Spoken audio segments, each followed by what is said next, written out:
大家早晨，講股市前分析。今朝早我哋講題係中國平安2318升破重要阻力位，五個主要技術分析指標全部都利好嘅。咁有冇邊個會最快機會轉淡啊？睇嚟就冇啊。咁繼續睇好啊，短期可以繼續睇好嘅。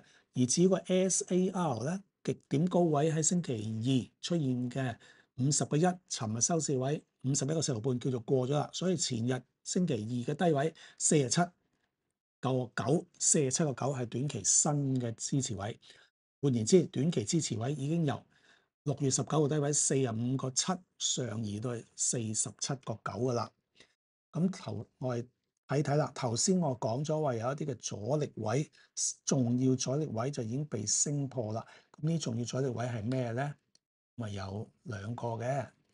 第一個我哋睇呢個，就係3月19號高位50.1毫9仙七，升破咗啦，尋日收市位計。第二個短期重要阻力位咧，係11月8號高位50.8毫4仙七，50.8毫4仙七，咁尋日收市位計，亦都升破咗啦。咁下個好重要嘅阻力，暫時估計咧，OBV 如果唔進一步轉好嘅話咧，就過唔到嘅機會大啲啦，就58.04仙七，頭先講過兩次啦。呢度變咗有兩個初步支持位，一個阻力位啊，仲有一個支持就係 SAR 極點高位啦，俾翻大家睇出現嗰日嘅低位啦，就係47.9。我哋係3個支持位，一個阻力位。咁呢兩個之間有冇阻力位啊？就咁望咧就冇阻力區嚟嘅，因為呢度係急跌嚟嘅，冇阻力區。急跌意思係冇乜累積成交。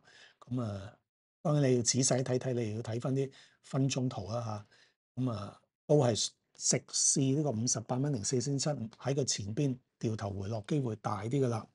咁我哋睇3個支持位，一個阻力位啦。咁如果你話夾硬要睇睇咧，我哋可以嘗試下睇下有冇嘅。睇下有冇咧，就係呢個跌浪，中期跌浪由58.04仙七就跌到落去個低位咧，最低嘅咧係4月9號低位37.8毫4仙七㗎。彈出嚟，我哋睇一個0.618倍量度跌幅目標升幅目標。50.3毫3仙一都過埋㗎咯喎，50.3毫3仙一都過咗，所以咧就上邊真係無阻力區嚟㗎，呢個短線嚟講。咁你可以話0.764有個53.2毫8嗱，通常咧只要個股價企穩喺0.618倍量度升幅目標，即係個黃金比率上邊啦，0.764神奇數字計嘅關口阻力咧，通常係不大嘅，53.2毫8係不大。不過當然啦，有少少阻力推分低你幾個